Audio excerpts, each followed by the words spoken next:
Alright everyone, Supreme Kami over here. So now it is time to do another Alteration review because on Thursday night they decided to drop another brand new banner, a brand new unit. So this time around we are going to be looking at the alternative version of the Crossbone Gundam X1 full clock over here. So we already do have the tech attribute already, so keep that in mind. So I also did edit a new column to the worksheet over here. So this basically means, so this alternative attribute, so everything that I have included as yes, that means they already do have like a separate attribute already, like another attribute. So this is what I have listed right here. So they are technically like the second coming of the original version of it. So what they means is that because everything that I have listed on this roster has the ability to go up to a 7-star rating. So upon 7-star, if you have a separate attribute like a alternative attribute, you will be able to access whatever the other alternative attributes word tag is. So that's why if I'm talking about the Crossbone this time around, right? Let's say, oh, Crossbone is able to access the tech attributes version close combat word tag. So that's why don't be surprised when I say that, because that is the reason why. So I have listed yes for majority of them. So you guys can definitely check that on your own time to see which one is applicable, obviously. So in order to access the other attributes word tag, you must either have that part on your box before, so you have to have it right now, or you had it and then you sold it for whatever reason. So that is gonna be in terms of what I have added on here. So hopefully this can provide you guys just a little bit more insight on like how beneficial these are, because not only are these able to access the alternative attributes of word tag, these do get up to a 6% more power boosting because of the attribute length system. So once you do have 12 points, so basically so the points is basically determined by the units or the parts rarity. So this one is able to go up to a 7-star, so that is already 7 points. So if you have the tech attribute at 5-star, or yeah, 5-star, you will be able to get 12 points right out of the spot. So these part naturally they are a little bit more better, like this one right here, this one here, this one, because like they just have, you know, they just have the invincible 6% added on top of them. So that's why they're a little bit more powerful. But without any further ado, let's kind of hop in to see how good is the Crossbone X1 full club over here in terms of the S attribute. So let me just kind of go over some of the best parts from this real quick, because like all the parts in terms of the X1 FC, there's a lot of high stat parts. So I'm just gonna try to make this a little bit faster. So I think the best part from the set is definitely gonna be the backpack. So the backpack obviously is nothing brand new, so it's gonna be a double 40% trait. But this one right now currently has one of the highest stat in game in terms of the backpack portion of it. So in terms of how massive the gap difference we're looking at, so the prior one that is like the best, you know, back part tree, with the one with part tree, is the Uraven final battle type, and this one is clocking it at 9,200. But look at the FC, look at that, 9,961. So you're up roughly about what, like 700-ish difference. So that is like a very big margin right there. This one has a different attribute as well, the tag attribute and pro tagging, high mobility. I believe the other one have the same word tag as well, if I'm not mistaken. I can check it out real quick right now. I can just separate this right here, and then we can do series to the Crossbone right here. And I believe they have the same word tag. If oh, this one have access to close combat, so this one actually makes it a very good option there. Okay, there you go. So that's yeah, so the backpack is definitely one of the best part from the roster overall. So that is going to be, if you guys are able to put a backpack, this is probably the best part to alter it on the spot, no question asked. The next part to be looking at is definitely going to be the torso, because the torso is actually bringing in something new to the table. So let's talk about the overall parameter first. So first thing first, we are seeing a 10k for the armor, so that is very good.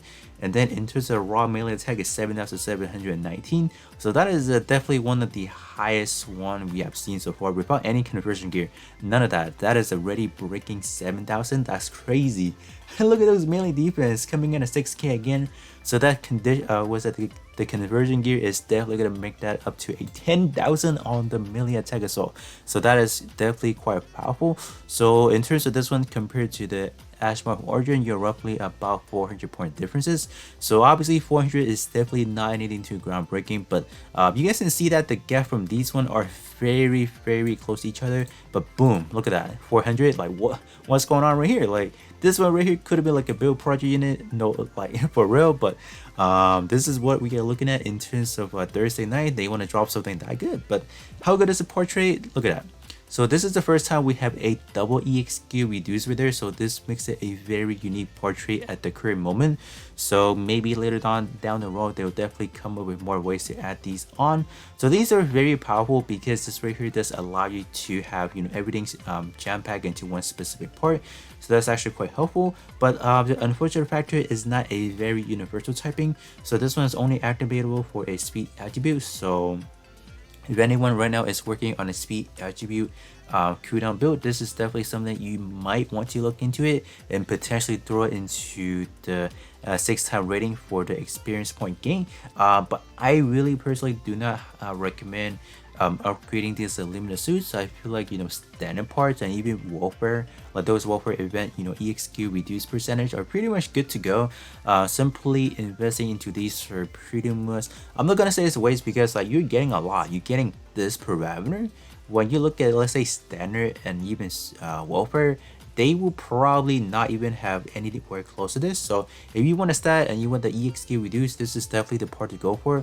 But in terms of the for universal wise, not really. So your P attribute, your T attribute, they're not really benefiting for the first one, only the second portion if you are able to run let's say high power. But this is definitely the parts I would recommend because of just the sheer amount of like parameter you're looking at and just how insane this one looks. If you're looking at base level 1, you're starting out at 6% already, so you're already clocking in 12% from this in your budget part already. So that's why this is definitely something I will recommend alterating. So I think that is pretty much it in terms of what I think is a pretty good one. I think arguably maybe the Memusa Buster, like the range version of it, is a very good utility wise as well. So this one's good. So upon alteration, so if you talk about do you want to alterate, so upon alteration while protect is active, initial squad charged up by 18%. So this right here is going to be another one of those portraits that allow your like just the overall squad to be able to get that first time usage percentage, or that's the timer, to go down by a kind of like a good margin obviously though. So that is I would say this one is worth the alteration for sure.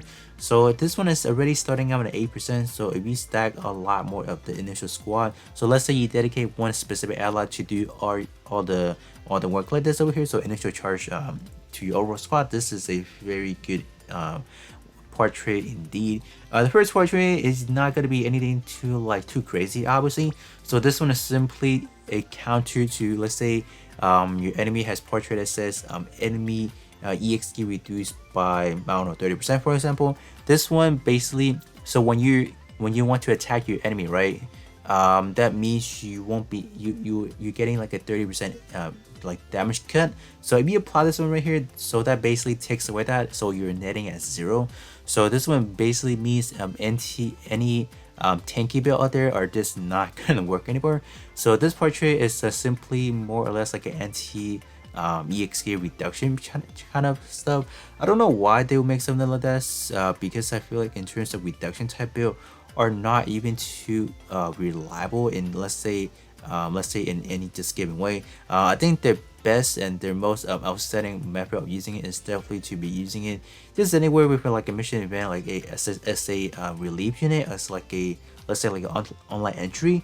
Because let's say if you run into like a match, for example, you want to pick like a good relief unit, definitely pick something that are able to tank for you, for example. So those are definitely really good for PvE content. So I'm not really sure why they need to cut that furthermore, because like in terms of reduction type build, they don't really have that many support in terms of portrait anyway. So that is literally killing them off from even trying to tank anymore. So I don't really get that, but we do have a portrait like that, so that is that.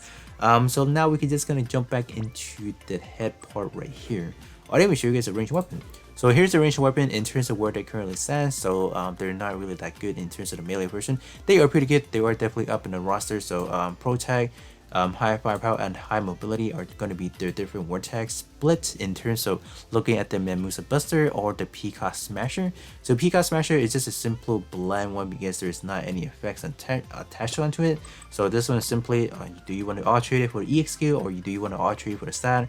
This one I personally would not really recommend alterating it because the EX skill is not like too crazy either.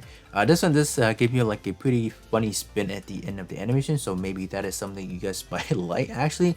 But overall stat is not really too impressive or not useful portrait that I would say not warranted me to say go alterate this one because it's useful, for example. So alright, now we can go back into the head and just kind of work our ways down again.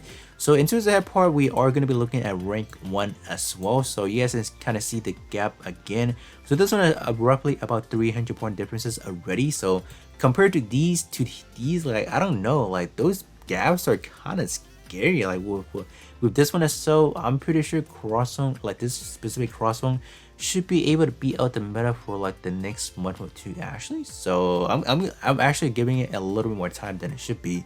I want to say give or take at least a month, and then we'll probably get something around this range again. So the overall stat creep is never like it's never anything too permanent. They will always get replaced by someone new every week anyway. So I think most importantly is what kind of portrait we are dealing with. So this one again is going to be another EX skill reduced by 23%. So prior to that we're looking at 20, so this one is 23.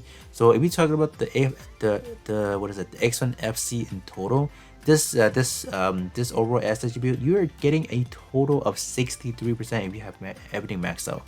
So that is that is definitely a quite the direction they're going for this overall suit. So definitely packing a lot of those EX skill reduction right there, or cooldown reduction. So that's quite interesting for sure. So secondary portrait is kind of self-explanatory. So this is going to be simply giving you a 40% melee boosting when you have a 20,000 melee attack or more. So pretty good overall. So this one is definitely targeting a reduction type build or CD reduction type build. Definitely these are becoming like a normal obviously with those at 23%. Head part are definitely getting a lot more sizable in terms of like getting these portrait a bit.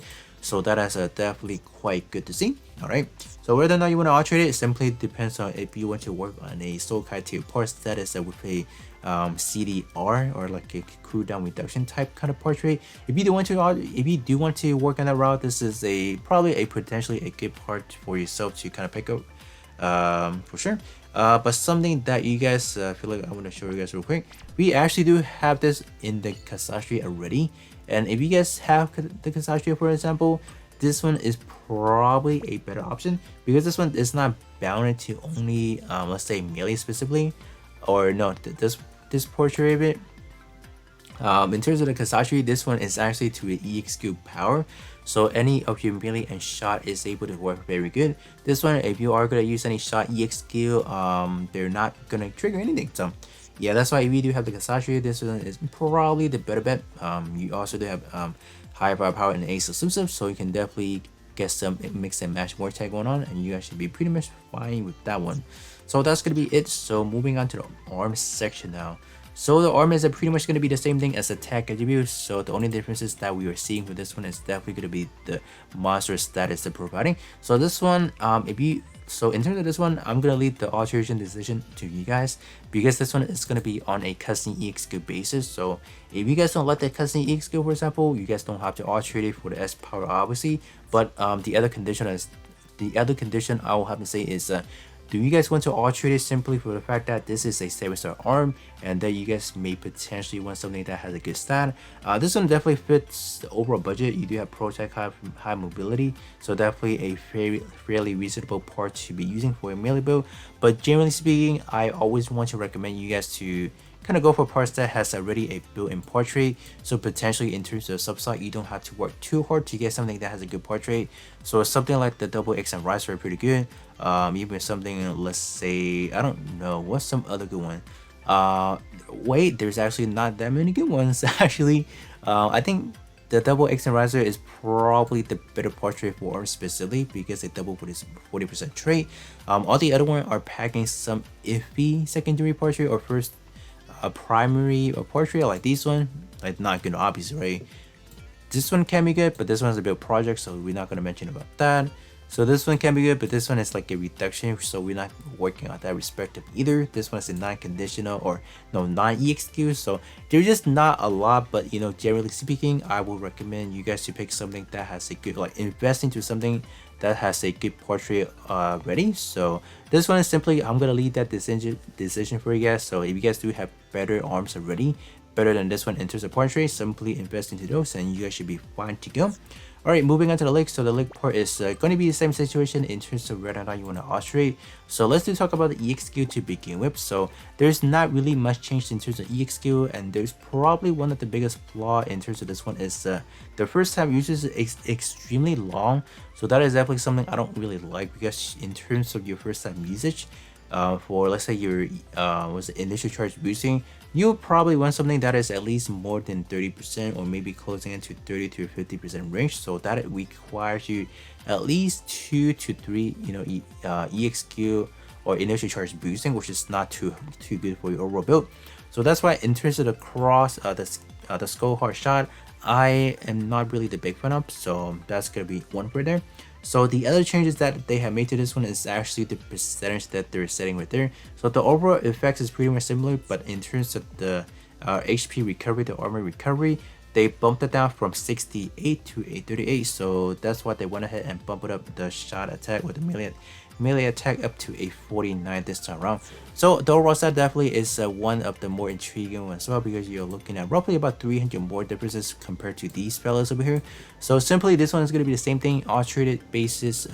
Depends on if you want to use the EXQ at the S power rarity or the S power modifier, or you simply want the leg portion to get a just this one simply for the stat that is providing right here. And then in terms of subslot, definitely trying to get something that has a good portrait, obviously. So that is pretty much self-explanatory, I feel like.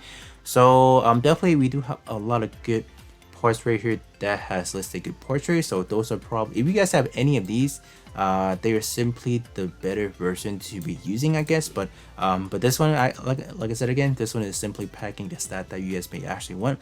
But I think overall, in terms of the Crossbone X1, the SHB version of it, this one is a very good on the spot already. Like this one is popping out one of the higher stat in game currently. There are definitely some really good parts to be targeting. Definitely the backpack, the torso, and maybe the beam rifle or the Memusin Buster. But in terms of the other part, I feel that they could be replaceable. Simply their stat is definitely really high, but the portrait or some other EXQ are definitely not living up to some of the modern, let's say, meta, for example. But with that being said, that's going to be pretty much it in terms of the alteration review for the alternative attribute X1 full clock over here. So I'll catch you guys all on the next one.